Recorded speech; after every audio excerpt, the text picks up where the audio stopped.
Now, in this very panel, the theme here is sustainable collaboration between the farmer as well as the food processor. Now, I'd like to call upon the panel that will be joining me in this conversation to find out how it is that we can ensure and foster collaboration between the farmer as well as the food processor. I'd like to call upon the Confederation of Zimbabwe Industries Chief Executive Officer, Sekai Kubarika. Let's give her a hand as she comes through. Please keep clapping those hands.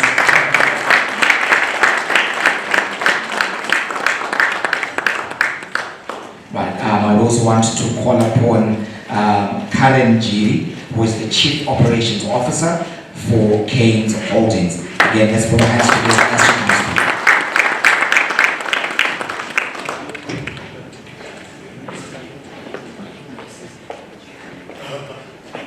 Let's keep clapping those hands.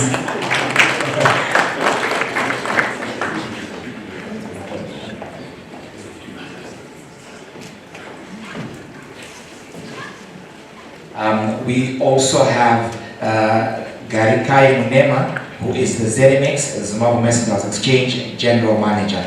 Let's put our hands together as we come through. Now, this panel was supposed to feature Leslie Marange, the Glytime Foods Chief Executive, but in place of him we will now have Calvin Mugabe from Casado Asset Management. He's the Chief Executive there. Let's put our hands together as Calvin comes through. Let's keep clapping our hands.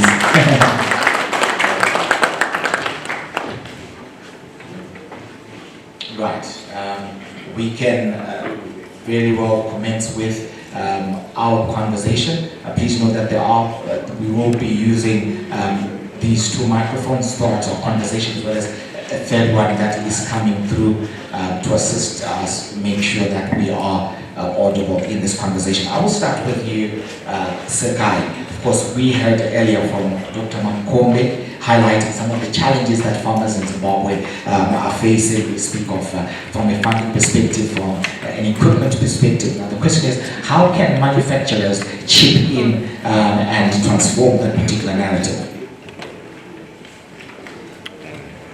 Thank you very much for the question, and thank you very much to Professor Jiri for his thought-provoking presentation. I think I'd like to note that manufacturers come into the agricultural ecosystem as input suppliers, because we manufacture fertilizers, we manufacture seed, as it were, and we manufacture chemicals and other inputs into the agriculture sector. We also manufacture some of the equipment that farmers use, and then we also come in as agro-processors, because we do process some of the agriculture produce into finished products. So there are several elements in terms of how we can partner with farmers. I think on the input side, it's really to ensure that we provide the market with the right kind of equipment that is affordable, but that also enables farmers currently, with the current climate change drive, to be able to adopt green agricultural practices. So smart agriculture, more precision agriculture equipment would need to be locally manufactured, so that it's widely available to farmers and available at affordable rates. So clearly, I think there is really a need to synergize the demands in terms of climate smart agriculture that are emerging and look at what we are producing, do some gap analysis, and see what capabilities we need to develop in our local industries to support the farmers. The same goes for the chemical side.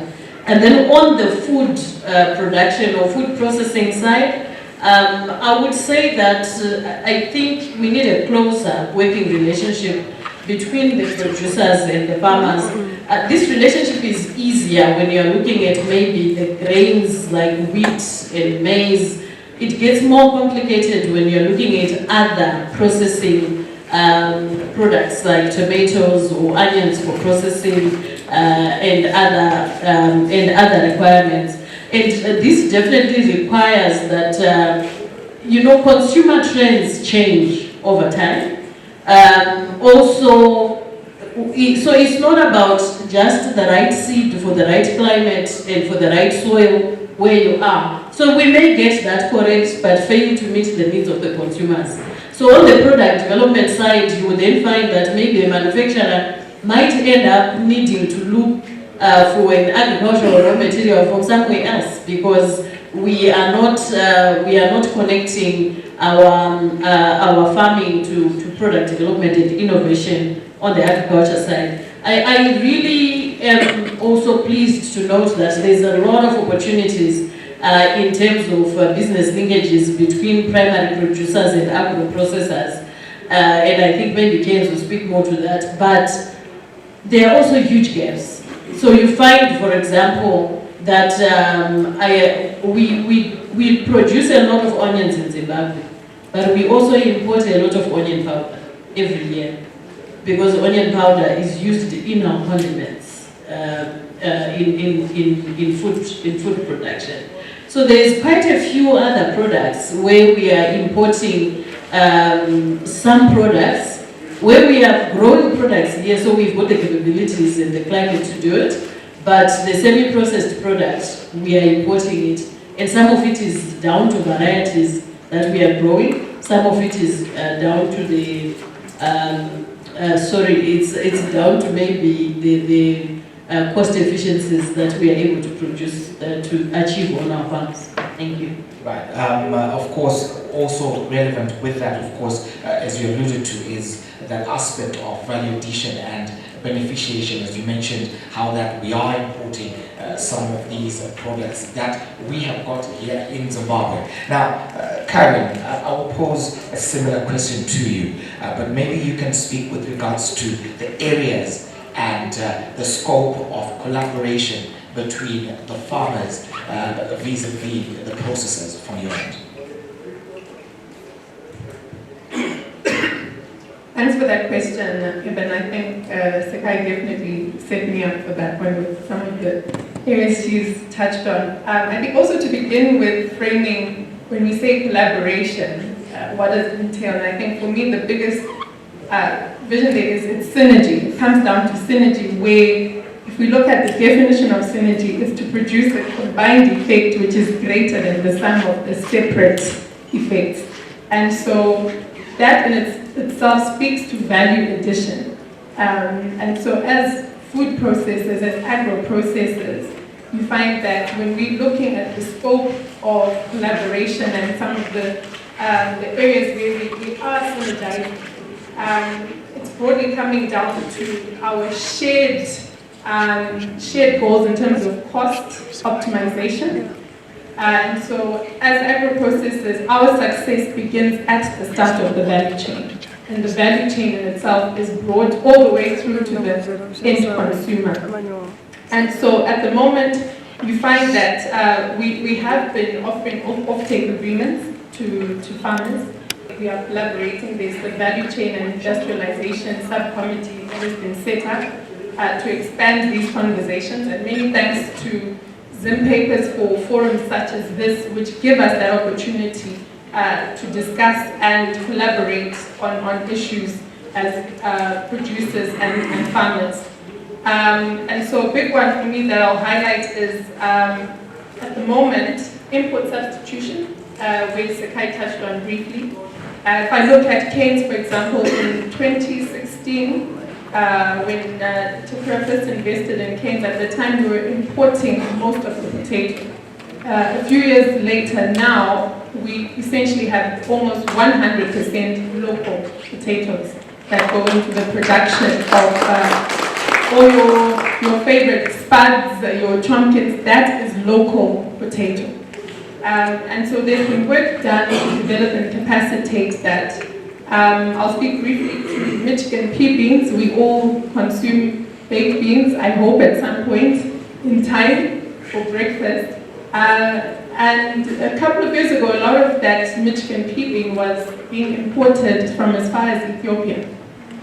And so now what we're finding is we've started to develop even the local farmers. We spoke about irrigation, and we've moved from about 68 farmers with 2 irrigation schemes 3 years ago, currently now with 11 irrigation schemes. And we've got sufficient capacity, as Professor Jiri alluded to, in the country to supply our local requirements. But it does take collective effort for us to unlock those opportunities. Thank you for that submission. Now I will relay this one to Karikai, the Zimbabwe Messengers Exchange. Of course, that being a commodity trading platform in Zimbabwe. Around the world, when you look at how some regions of the world actually bring efficiency to their agricultural sectors and guarantee food security. They do that through commodities exchanges, and of course Ethiopia serves as a very good template for that. Nigeria also has elements of that, and South Africa has taken that very much bold step, and they've been doing that over the decades efficiently. And Zimbabwe, again, reintroducing that just a couple of years back. Now I want you to speak to the importance of your contribution to the Zimbabwean agricultural sector, and also just to quote you on one of your bylines that says to ensure safe, secure and convenient trading and financing of commodities. I think the elephant in the room, whatever it is, that we speak the language of agriculture, is that aspect of financing. Now, when you speak a little bit on that. Thank you so much, and very good morning, colleagues. Yes, indeed, the Zimbabwe Mercantile Exchange is a licensed and regulated commodities exchange, designed primarily to provide a trading platform, an efficient trading platform that gives farmers direct access to the market. We were motivated by the desire to ensure that our hard-working farmers get direct access to the market for price discovery, so that prices are not dictated to them. The farmer does all the work, only for some buyers to tell them that I'm going to buy your Michigan beans for so much. We are saying, with the advent of the Zimbabwe Mercantile Exchange, let the farmer also have the power to say, okay, here is my commodity and I want this price for my commodity. And the buyer will then make a decision to buy or not to buy, and let the two have a platform where they can interact until they agree on a price.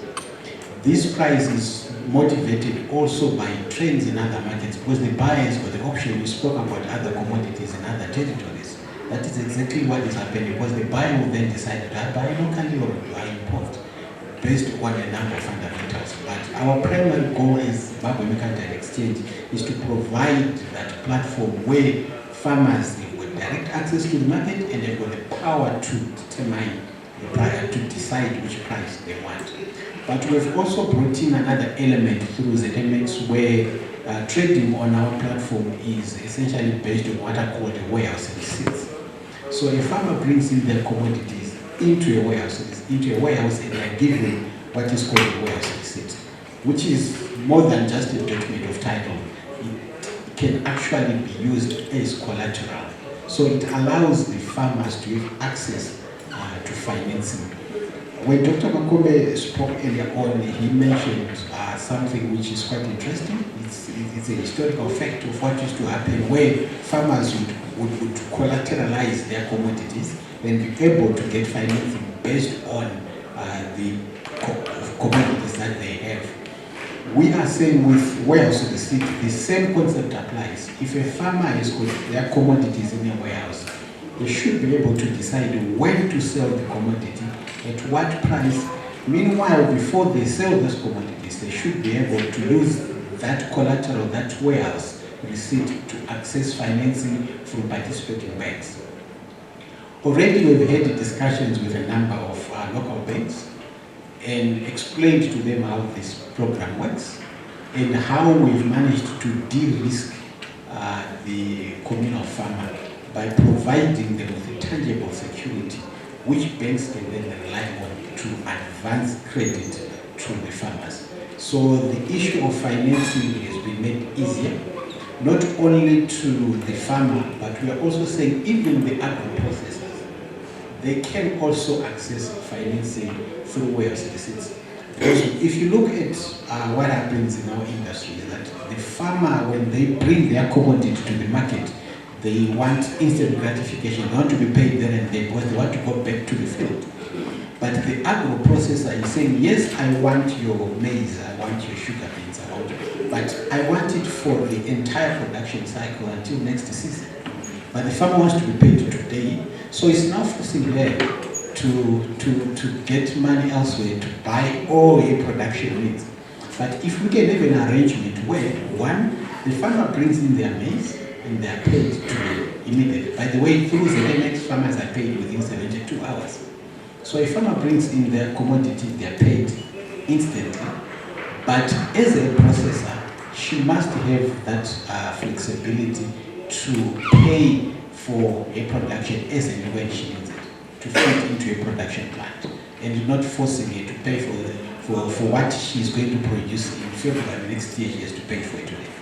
Again, through the warehouse receipt, she can actually buy the commodity from the farmer. The farmer is paid, and with a warehouse receipt, she can actually access credit facility using her own commodity as collateral. So instead of producers holding stock, they just get stock, they can actually monetize it and be able to access funding. So those are some of the innovations that ZMX has come up with to try and alleviate the issue of funding.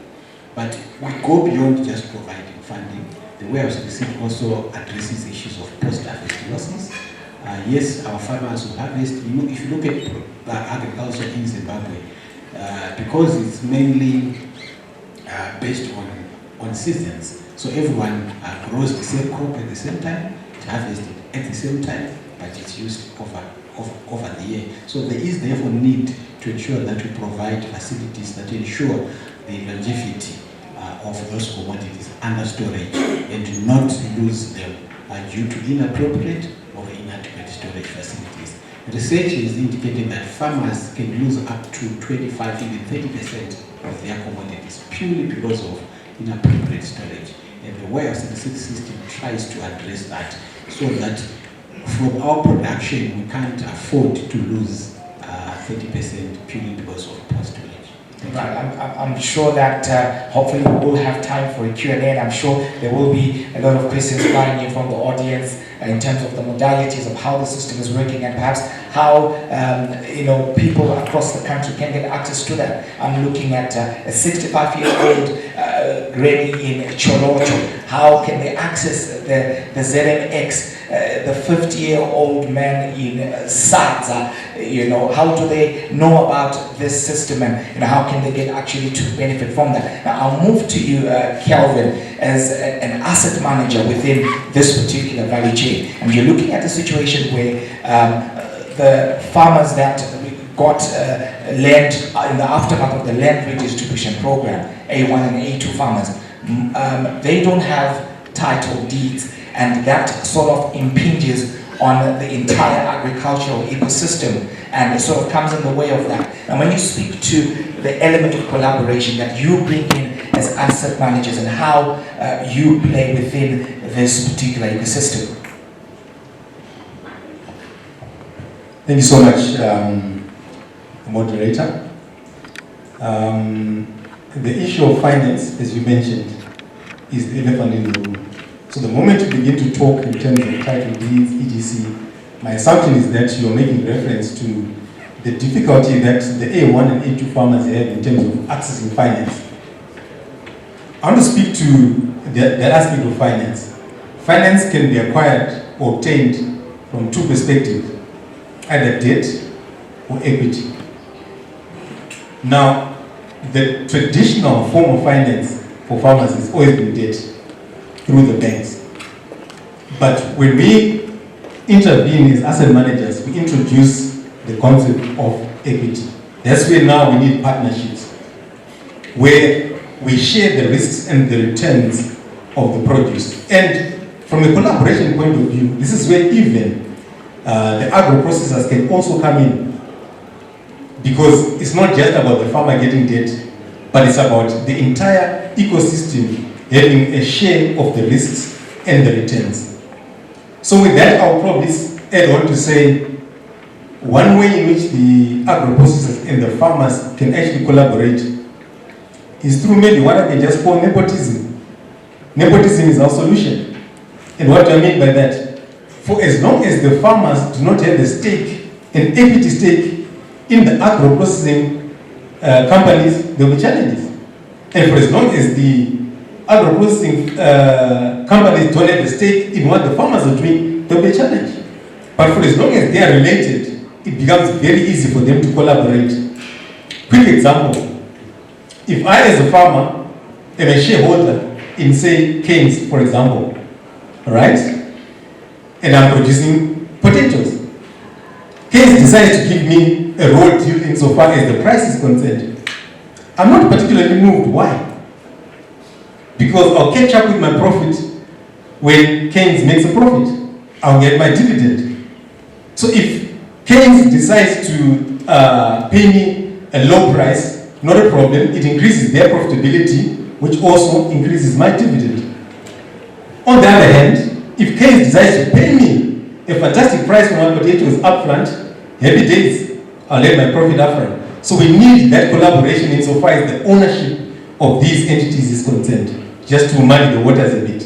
Thank you. Right. Thank you for the submission. Now, Karen, are you satisfied with the degree of collaboration that is existing between the processor and the farmer? And I know you're eager to respond to some of the ideas that Kelvin was making reference to. Please take it away.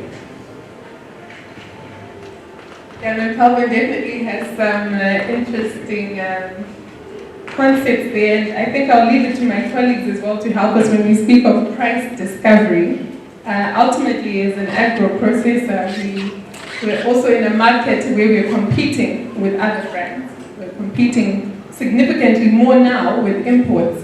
And so I think definitely there needs to be guidance and context of, we are in a regional market where also facing AFCFTA, we must be competitive. So the collaboration starts by the farmer, the agro-processor. We have a market that we want to be able to capture. And to be able to capture that market, we must go together with the best price to ensure that we can be able to sell the volumes that we need for our mutual benefit.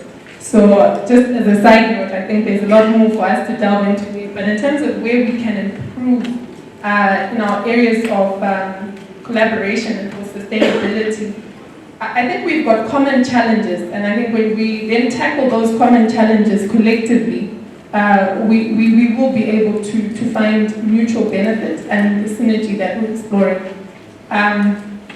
I think we touched on the issue of cost of inputs, because ultimately our success on the shelf is determined by the cost in producing that product. As an agro-processor, every product that we sell has a significant component of agro-commodity. And so the price of that commodity is a significant contribution to how we can price in the market. There's currently issues around power, and we know that the farmers are struggling in terms of running the farms, running the irrigations, given the power challenges. The same applies to the processor, being able to process that commodity whilst it's still in the best quality, without incurring significant storage losses or waste. So power is also an area where we need to collectively work together with government on how we can resolve that. The cost of labor. Labor is a significant cost driver, both for the farmer and for us as the processor. And when we're talking of regional competitiveness, I think we do need to be able to benchmark ourselves. And I think currently the USD has given us that opportunity to get that sense check of how are we costed and pricing compared to our regional counterparts. And I can't overemphasize that point enough. And I think we've already spoken to the issue of access to funding, and we definitely are very much open to exploring how we can enhance that facility, especially where it pertains to bridging the gap between the crop cycle and the full value chain cycle. So for a lot of our farmers, their crop cycle can stretch up to 10 months because he needs 4 months to plan for the seed and prepare for planting. He's going to wait 4 months for the full crop cycle to maturation and harvest. And then we're saying we also need another time allocation period for producing, selling, and collecting that money from the people that we sell to. So you're looking at potentially a 10 to 12 month cycle. And so we do need financing that can bridge that gap for both the producer and the farmer. Right. Sir Kai, this agricultural sector is responsible for anywhere between 40 to 6% to 60% in terms of the inputs into Zimbabwe's industry. Now, given the gaps that that Karen just alluded to now between where the farmers stand and where the processors find themselves, what sort of solutions would you proffer or would you deem necessary to address some of these challenges that be and foster that collaboration between the farmer and the processor? Thank you, Evan. I think I would be fair to the emerging business models in the economy, the agro-processing business models. I think we have seen the emergence of vertically integrated agro-processors. So you find that they are processing an agro-commodity, but they are also, in one way or the other, involved in primary production. Even the Contractors Association that was mentioned by Professor Jiri is also some form of vertical integration for some processors. And clearly, that business model tends to achieve a secure value chain, a secure supply chain for the processor. It tends to deliver the right quality, the right quantity, and the right price of inputs into agro-processing. So I think the challenge to the market is how do we replicate these business models among unrelated parties, like the earlier gentleman who was mentioning. How can we take these business models where you've got Delta, they've got a backward integration model, and they are involved in some primary production. Almost all the dairy companies, I think, are involved in dairy production in one way or the other. And even the ones that are using grains and cereals are backward integrated through the contractors that we spoke about earlier. So my view is that I think it's a challenge to the market, and it's a challenge to any agro-processing business, that how do we replicate these business models, because they are working for those that are using them. How do we replicate them among uninterested parties? So what sort of relationships should we begin to structure and to foster between processors and producers, but mimicking what we've seen working in these other models? I think that's my input in terms of improving that. The other is that on the financing side, I think it remains a big challenge, and it's a non-market challenge. But I think that the off-taker relationships that are existing between the agro-processors and producers have gone a long way to ensure that the processors themselves provide a bridging gap in securing some of the instruments that, or de-risking some of the money that can be extended to primary producers across various areas. So I think we are seeing a shift in landscape where we can't entirely be a processor and say, I'm waiting for the market and for the mercantile. I'll go and see whether there's going to be enough baked beans for my processing. Things have just shifted over the years, and we need to be more and more more and more involved. Having said that, and I know Karen spoke about baked beans and they achieving their own local requirements through local production, there is still a gap in baked beans supply. We are still importing. It's a very big number, I just don't have it with me. But we are still importing beans for baked beans. Thank you. Thank you for that submission. I'm sure you picked that. There is an avenue to actually be explored in terms of the beans value chain in the country. Now, Calvin, we have tens and tens of thousands of small-scale farmers. We are also looking at a highly informalized economy. There are different estimates depending on which yardstick you decide to employ, but some figures place the degree of informalization in Zimbabwe at over 70%. I think it's safe to leave it there. Now, given that we've got a lot of these MSMEs that are playing in Zimbabwe, how can they be capacitated? How do we ensure that they have got the much needed equipment for their operations? How do we ensure that we guarantee sufficient investment for the latest technologies to revamp our agro-processing value chains, and also for the farmer, for them to be able to produce at the level that Zimbabwe needs going forward? Thank you so much. First of all, just to mention that I actually don't believe that there is such a problem with the extent to which there is informalization in the agro space. We can actually leave it as it is. Why? Because for as long as they are playing in that space, it's okay. What we then need now is to have a mechanism that organizes the SMEs in this way. For example, not to preempt my presentation later on, but we have created what is called the Agriculture Super Fund. Now, what this fund does is that it aggregates resources from these same informal farmers into a pool. From that pool, we're then able to invest in the technologies that they require and they can share. There is no need for a small little, maybe not small little, but for an informal operator to invest in a combine harvester and have it packed for the whole year.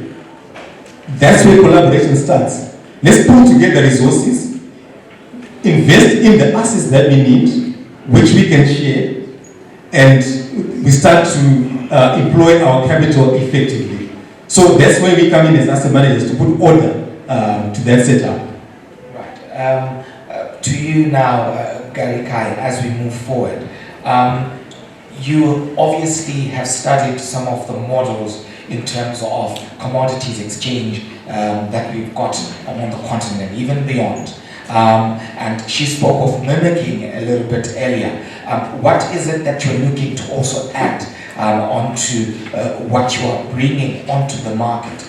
And also perhaps to look into how you can explore possibilities with the local agricultural fraternity in a bid, of course, to assist farmers to value add and also play across this particular value chain. Okay, thank you. So indeed, you are very right. We have looked at other exchanges within the region and across and studied their models. And one thing I will tell you is that Zimbabwe, we might appear like we've only formally introduced a commodity exchange recently, but we are actually a few steps ahead of other countries that are said to have had commodity exchanges for a while now. Some countries closer home, they have a commodity exchange which has been established for years. But if you look at how it works, it mainly caters for the big operators. And the kind of trading there, they use what I call, they trade mainly what they call derivatives, like your forward contracts, you enter into contract with canes, and it is that instrument which you find on their commodity exchange. They don't do like what you do on the MX, where it's a spot trade, where you are trading the actual underlying commodity. In some markets they're established, but they trade financial instruments that are derived from the agricultural commodities. But in our market, we've tried to combine both the sort of advanced markets and also the upcoming markets where people are still gathering at one place and exchanging bags of maize and everything. What we've done is to come up with a hybrid model in Zimbabwe, where we use technology for efficiency in the trading of commodities, for price discovery, for sharing of information. You asked it earlier on about a 60-year-old in Sansa. How can they know about the commodity exchange? We have tried to limit or to reduce the ZMX operations to very basic, and we've automated it as much as we can, to an extent that it can actually be accessed through a USSD platform. So there's an element of financial inclusion, but also learning from how other markets have done it, where access to the market should be to everyone, including the small-scale farmers. We have also tried to bring in elements of saying, okay, how do we bring in all participants within the value chain? We spoke about agro-processors, how they can also participate. We spoke of how financiers can also come onto board. So the platform itself is trying to bring together all the participants onto one platform. Let's bring in the farmer and their requirements.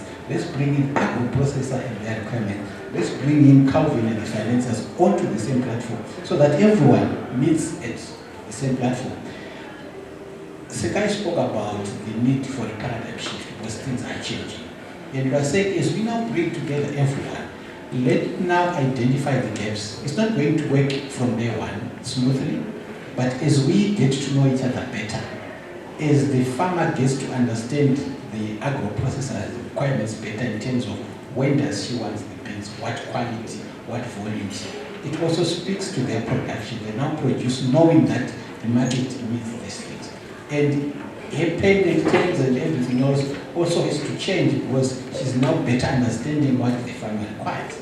The financiers are also coming in to know better how can I play a more a better role in supporting the farmer, supporting the agro-processor, so that at the end of the day everyone benefits. And above all, we are saying let also the government come in from a legislative point of view to bring in the supporting SIs. I think you heard Professor Jerry speaking about SI 53, SI 129, SI 130, always as a result of realizing that the market is shifting. So therefore some of the archaic rules and SIs no longer apply in the modern day trading of commodities. So those are my submissions for now. Thank you. Right. As we conclude, I'm just going to allow an opportunity for two questions addressed, of course, to our panelists. I also think that there is a gap locally. Our farmers need to be trained on adhering to global good agricultural practices. So this is a point of collaboration. I was going to come to Madam G to talk with you about this, because I think for our processors and safeguarding the consumer, local gap will bridge that gap. Thank you. Horticulture. Indeed, the Way Solicit Act, which forms the backbone of ZMX operations, it has identified a total of 49 commodities that can be traded on ZMX. And these 49 commodities include grains, oilseeds, horticulture, and livestock. However, our operations as of now are currently restricted to grains and oilseeds. Our next step is to introduce livestock and horticulture. The reason why we've not yet started on horticulture is precisely some of the reasons that you've mentioned. That trading in horticulture requires cold chain facilities. And until we have infrastructure that then supports the trading of those commodities, we will delay a bit. We also need to put in place a framework to govern the trading of horticultural products. We jumped onto grains and oilseeds because there was already an existence of the infrastructure in terms of the warehouses that were already there to support trading of grains and oilseeds. Even the framework in terms of the trading mechanisms and all the other contractual obligations for all the participants. For grains and oilseeds, it has always been there. Yes, there was a bit of work just to get it perfected, but at least we had somewhere to start. But for horticulture, we do not have an integrated sort of framework and infrastructure to support horticulture. That's why it has taken us a little bit. But you raise very valid points. There is a lot, actually post-harvest losses are more in horticulture than you would find in your grains and oilseeds. Because for maize, maybe 3, 4, 5 months, the maize is still okay. But for tomatoes, it's a matter of days. So indeed, post-harvest losses are more. That's why as ZMX we have deliberately decided to ensure that we will only bring on board horticulture once the infrastructure is there. And work is already underway to look at how can we collaborate with existing providers of such services and bring them onto the ZMX network so that we then extend those services to the farmers. There's no reason why a farmer in Toko should bring their tomatoes to Harare. They should be able to do their trading there in Rewa or in Toko. And the buyer, if it's Kane's Foods here in Harare, they should be able to see what's available through the platform and be able to post the buy order to buy tomatoes that are still sitting in Rewa or on Toko. They can then always arrange the logistics of now moving to bring it to their production plant. But as far as the farmer is concerned, they should be able to enjoy the benefits of accessing the markets. Allow me to then jump on quickly to address address the question raised earlier on about farmers losing because there are some middlemen who are coming in and offering better prices. Again, it's one of the things that ZMX is trying to address. As I mentioned earlier on, ZMX is set up to give farmers direct access to the market so that they don't have to rely on middlemen coming to offer them $280 per ton for a product which she's paying 480. If she's paying 480, that 480 must go to the farmer and not to the middleman. Thank you.